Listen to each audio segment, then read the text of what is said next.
The Jameson family consisted of 44-year-old Bobby, 40-year-old Sherilyn, their daughter, 6-year-old Madison, and their dog Maisie. They were a perfect little family living in an idyllic home in Eufaula, Oklahoma, with a garden that provided plenty of space for Madison and Maisie to play. Their beautiful home even looked out onto a gorgeous lake. Even though this sounds like a peaceful and wonderful place to call home, Bobby and Sherilyn had some grand ideas in store. The parents dreamed of a life on the beaten path when a plot of land had come up for sale near Red Oak, Oklahoma. This 40-acre plot was located in a semi-wilderness and mountainous area filled with woodlands and waterways. The family planned on living in a converted shipping container. This may sound like a bit of an odd choice, but there are some beautiful homes made from converted shipping containers. Everything was working smoothly. All they needed to do was secure their purchase of the land, move the container there, set up a power supply, and then begin their new life. They planned to rent out their Eufaula home to keep a stream of income flowing for their dream. The family seemingly had everything planned out perfectly to begin their new life. By autumn 2009, the deal on the 40-acre land was close to being closed. On October 8th, the family, along with their dog, went to see the land and speak to an agent involved in the sale. The land was located at the foot of the Santa Boy Mountains, 30 miles away. As with any new life change, you can imagine the family must have been extremely excited by just how close they were to making their dream come true. However, there was one thing wrong with this picture. While everything I had stated was true, the reason for the family moving and their happiness may be questionable. The Jamison family was actually experiencing a very hard time. It is speculated that their dream to move far away was an attempt to start over again, or at the very least, a way to get their lives back on track. Unfortunately, they would never have the chance.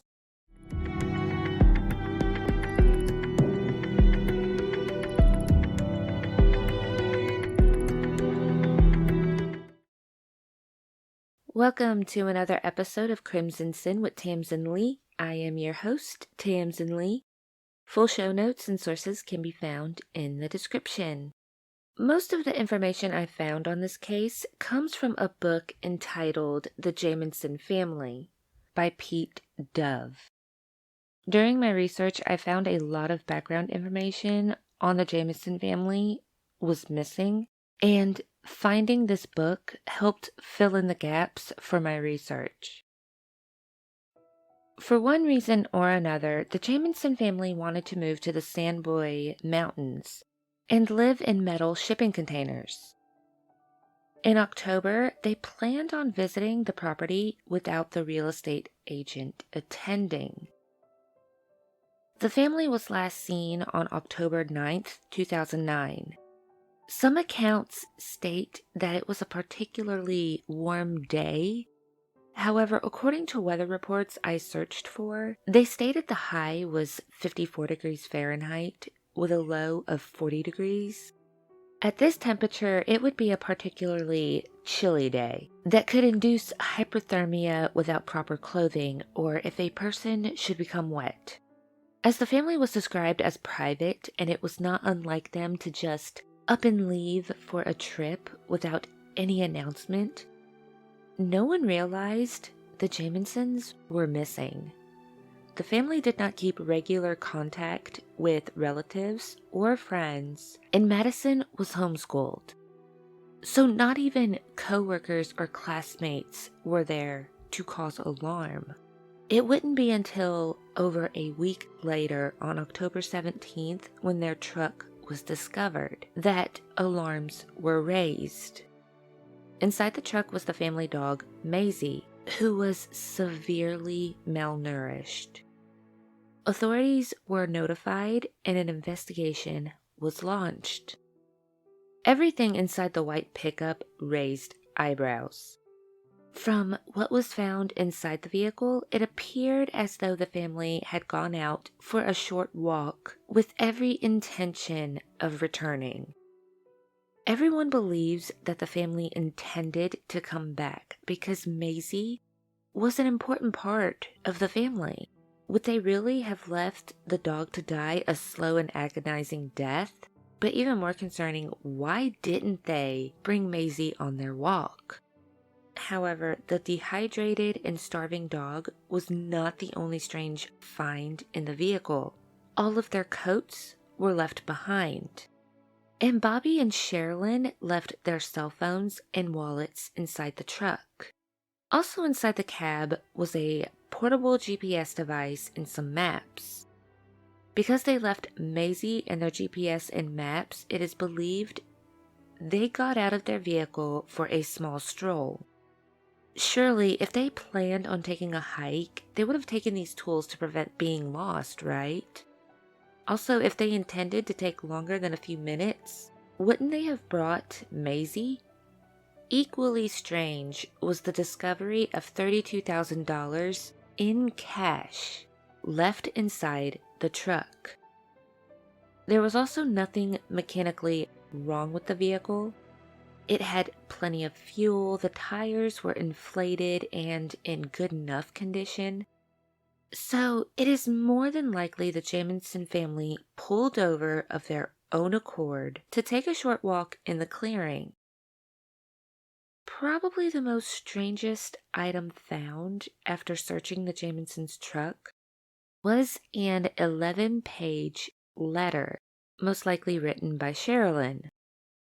The letter contained criticisms about her husband, claiming he was a hermit who was not taking care of his family, and spoke of her desire for a divorce. But why would the family go into the woods? Why would Sherilyn leave this letter in the vehicle? Authorities immediately began searching for the missing family with every source they had at their disposal. They went into the woods with search dogs and people on horseback. There was helicopters and just so much more to try and find this family. However, the rocky terrain and steep cliff sides were difficult for rescuers to navigate. This was further complicated by the wet and muddy conditions.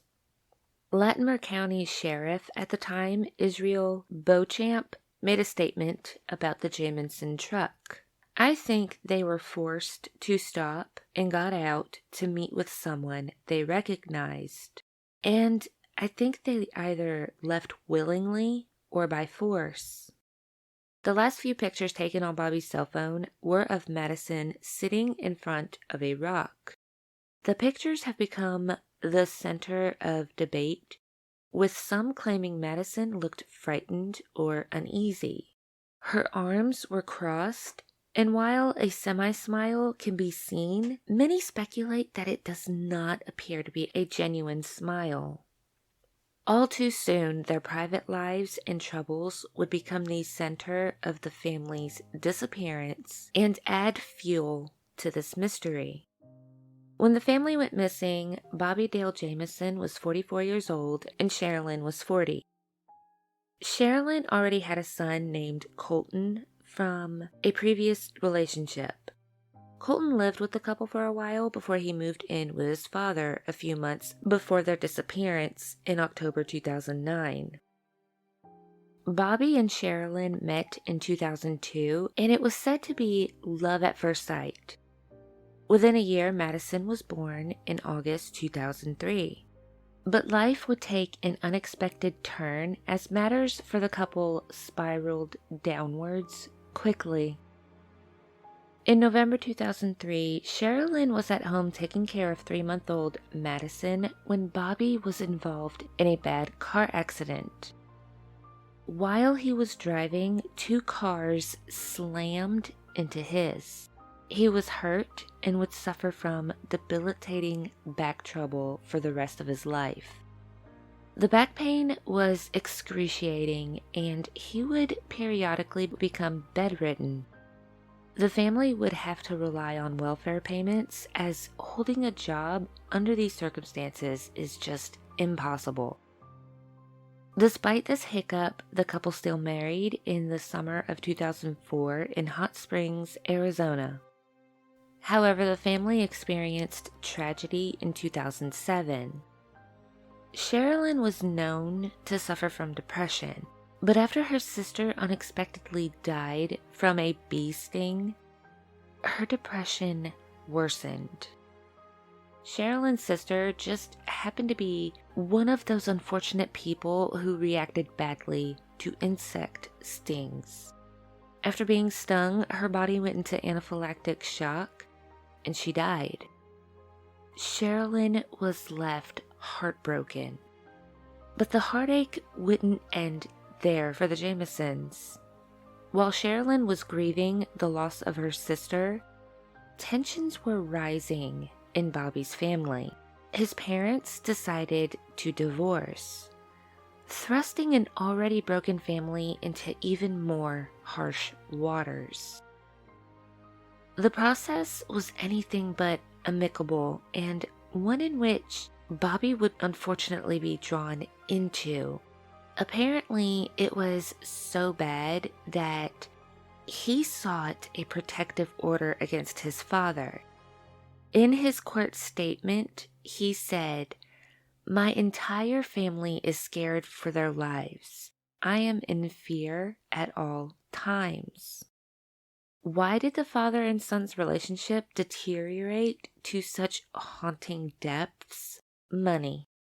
Accusations and counter-accusations that spewed in court made this affair complicated to follow.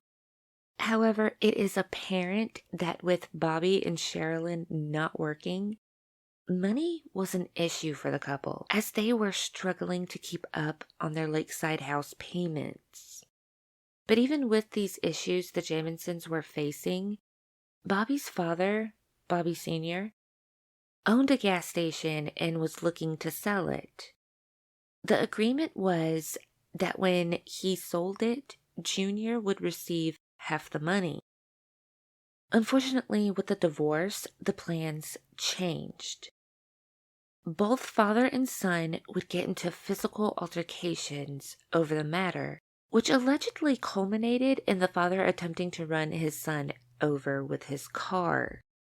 Junior would make surprising claims about his father while in court.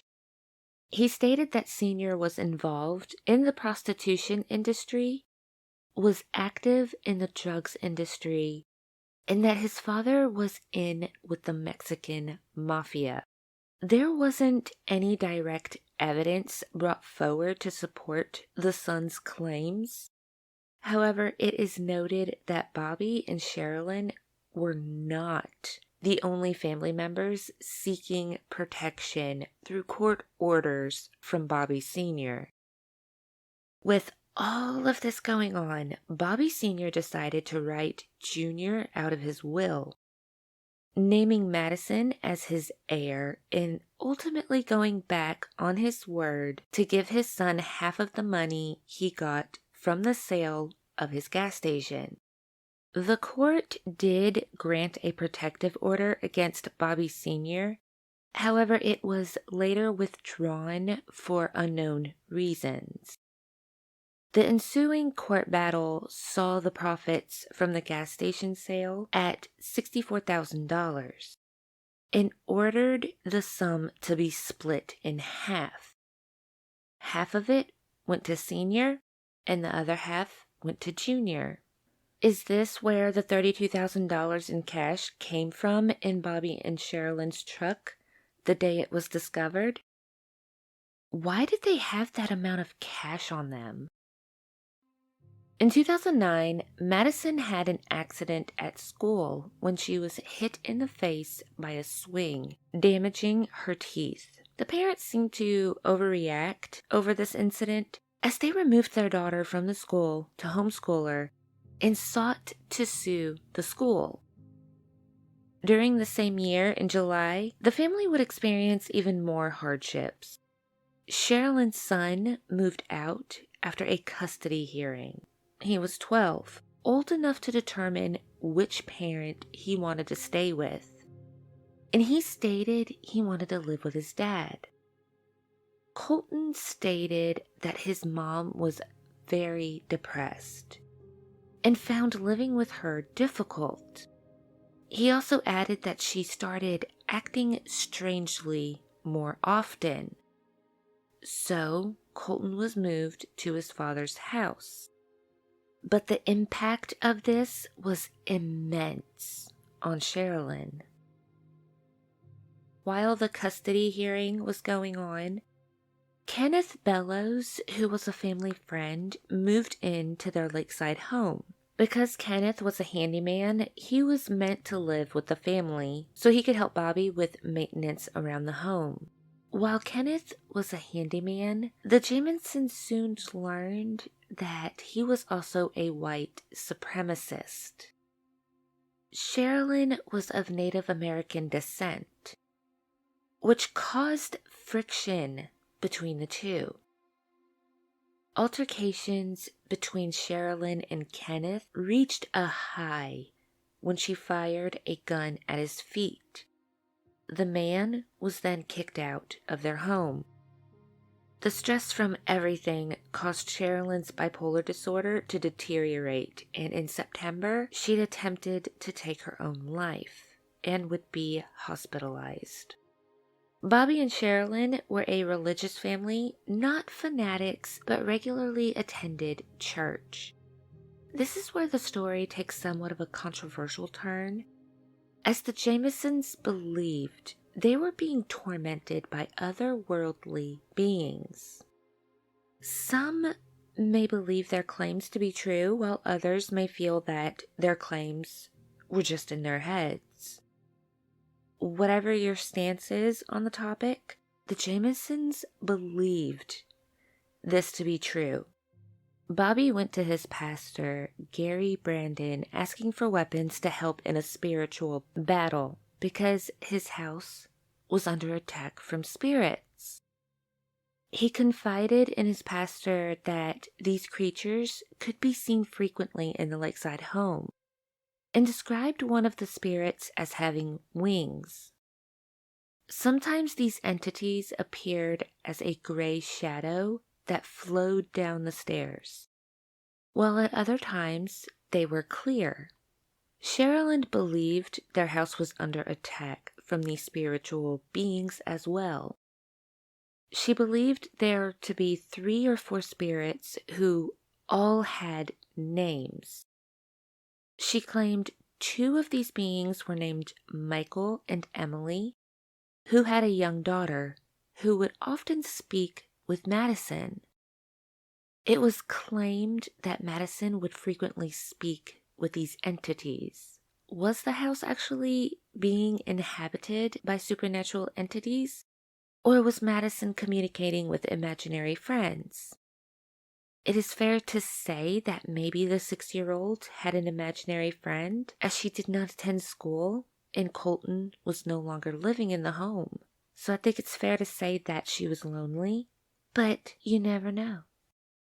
It wasn't stated whether these spirits were good or bad, but the Jamisons wanted them out of their house. So Bobby went out to buy a satanic Bible with which he would try to exorcise the visitors. Sherilyn left notes around the house with words such as, "Get out, Satan." She would further claim that she was a witch. Police found messages inscribed on family storage units with the words, "3 cats killed to date by people in this area. Witches don't like their black cats killed." Many do not know if she was being serious when she made this declaration or if she was joking. This brings us back to the day of their disappearance. After authorities searched the Jamisons' lakeside home, they found Sherilyn's journal, which indicated that there were many problems in her and Bobby's marriage. Friends of Sherilyn's agreed that the couple had been experiencing problems for a while and would state that these writings were a way for her to cope with the problems. It was a way for her to let her emotions out. However, relatives stated the couple were deeply in love, despite all of the challenges they were facing. Authorities also found CCTV footage of the couple loading up their truck with a lot of stuff. So much stuff that it appears way too much for a short drive to look at a piece of land. It appeared as though they were planning on staying away from home for a while. Colton stated he had spoken to his mother just a few days before their disappearance, and she never mentioned that they were going on a trip. While failing to mention going to scout out the land they were going to purchase may not call for an announcement to her son, I think we can all agree that if the family was planning on an extended stay somewhere, she would have mentioned this to her son, right? Investigators watching the footage also found the manner in which the couple loaded their vehicle unnerving. They appeared to walk slowly back and forth from the house, sometimes carrying items, while at other times, nothing. Almost as if they were in a trance. Authorities counted 20 trips back and forth from the house to the vehicle, and the couple appeared to not talk the entire time. When they drove off, investigators learned the family visited someone who was connected to the land they wanted to purchase. Before their GPS indicated, they pulled over and went on a 15-minute walk. After this, they got back into the vehicle and drove for a little while before reaching the clearing and vanishing. The way the Jamisons' truck was found also interested investigators. The way the vehicle was parked, it appeared as though they weren't pulling over to park, but to allow another vehicle to pass, or maybe somewhat pull over to help a vehicle stopped in the way.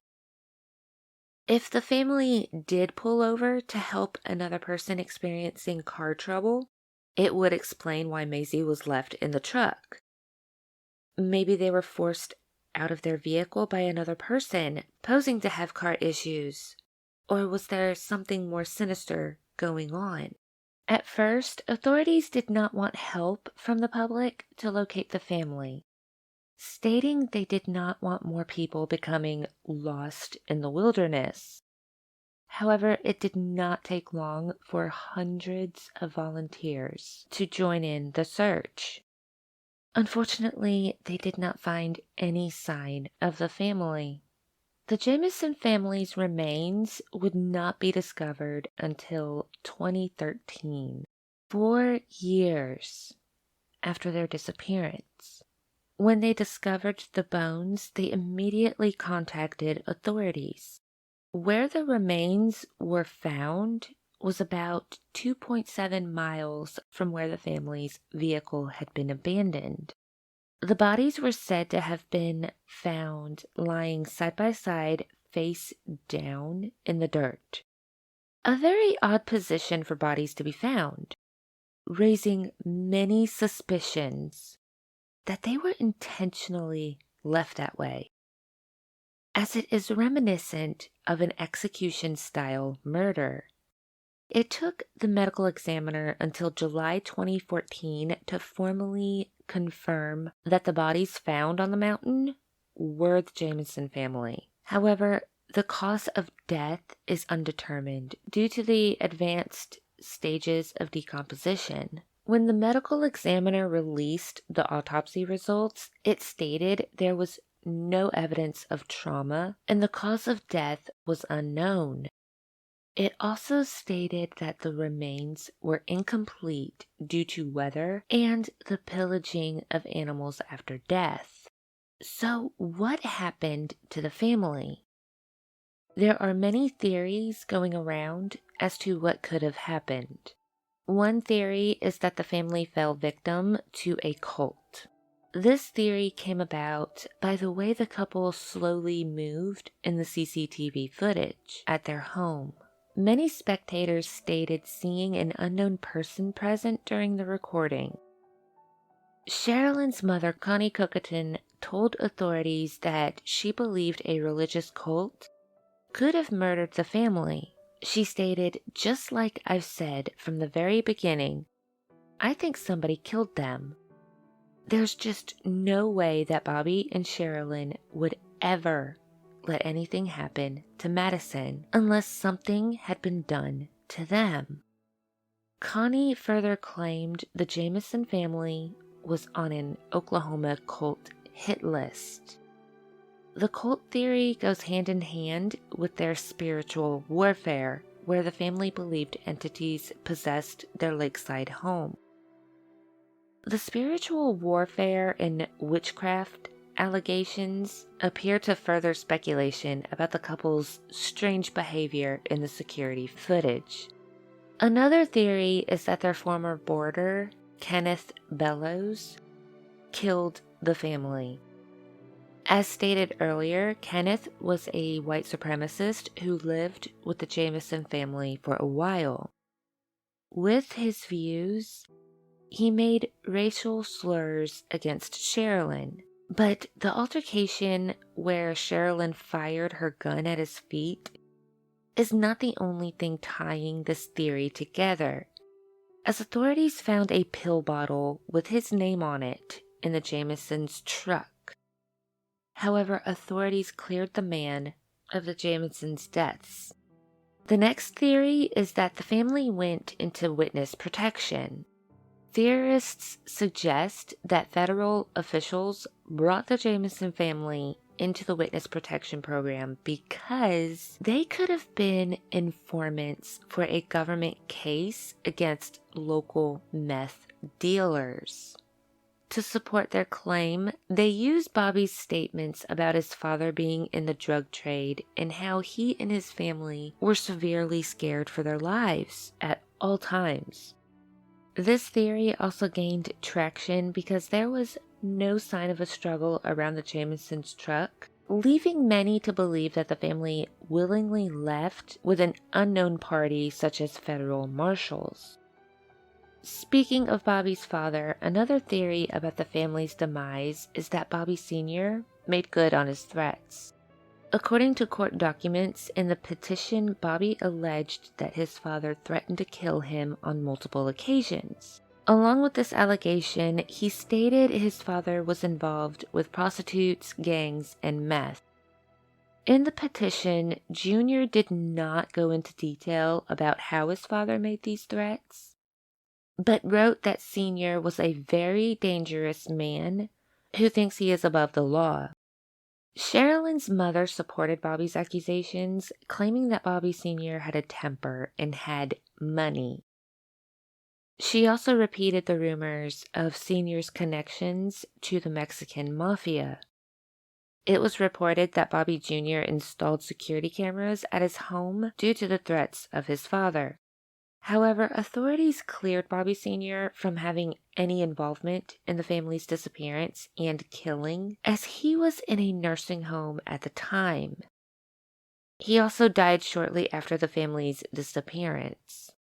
Another popular theory is that the family's unfortunate demise was the result of a meth deal gone wrong.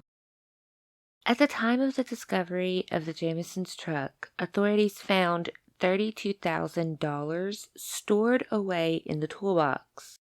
Police considered the relationship between their disappearance and local meth dealers, but due to a lack of evidence, they dismissed the theory. there were no traces of illegal drugs in their home or vehicle. However, this did not dismiss the rumors that Bobby and Sherilyn were involved with drugs. Others do not necessarily believe the parents were users, but do find it likely that they saw illegal activity by members of the Oklahoma drug trade. The mountainous area where they were at is known as a hotspot for these dealers. Initially, authorities suspected drugs as having some type of involvement in the family's disappearance because of the way the family acted on the security footage at their home. However, police were unable to find any evidence to support the theory of drugs. Many also pointed out that if the Jamisons did have any illicit activities planned, then it would have been unlikely that they would bring their 6-year-old daughter with them. Another theory is that it was all part of a kidnapping plot. This proposes the idea that someone killed the Jamisons for their daughter. Theorists contend that the photo of Madison on Bobby's phone could have been taken by the kidnapper after Bobby and Sherilyn were murdered. This is furthered by speculation that the young child appeared frightened in the photos. The next theory is that it was a murder suicide. When authorities searched the family's vehicle, they recovered the 11-page letter from Sherilyn to her husband. They also discovered that her gun was missing, and it still has not been found to this day. This theory is not too far-fetched, as Sherilyn was depressed and diagnosed with bipolar disorder. She was also known to stop taking her medication from time to time. Police even considered the possibility at one point that Sherilyn killed her husband and daughter before taking her own life, but they have not determined this situation to be a definite. Evidence which supports this claim is obviously the 11-page note found in the truck. Another letter mentioning death was said to have been found in the lakeside home. Bobby's skull contained a small hole that could have been caused by a gunshot, but this is not confirmed. Authorities do not believe the hole was made by a bullet, but maintain that it is a possibility. Sherilyn's mother rebuffed the claims of this theory, stating that Sherilyn would never have allowed anything to happen to Madison. There are also theories circulating that the family faked their own deaths. This theory could fit in with others regarding this case, as there were speculations of the family having ties with drugs, a cult, and just fearing for their lives. Online sleuths on Reddit suggested the family may have been exposed to a carbon monoxide leak while sleeping in their truck. Carbon monoxide poisoning can cause confusion. So supposing this theory is true, then the disoriented family could have wandered into the mountainous terrain and later died from the elements. And lastly, maybe it all was just a complete accident. Maybe the family wandered away from their vehicle, got lost, and died from the elements. Reports indicated that there were heavy rains around the time of the family's disappearance. However, authorities remained skeptical that the weather caused their deaths. While the area experienced heavy rains at the time, it was not considered strong enough to cause their deaths. Unfortunately, since the autopsy findings in 2014, there hasn't been many updates on the Jamison family deaths. This case brings more questions than answers to the table. Due to the elements and predators, clues that could have provided definite answers to the case had been lost forever, leaving the family's deaths one of the biggest mysteries today.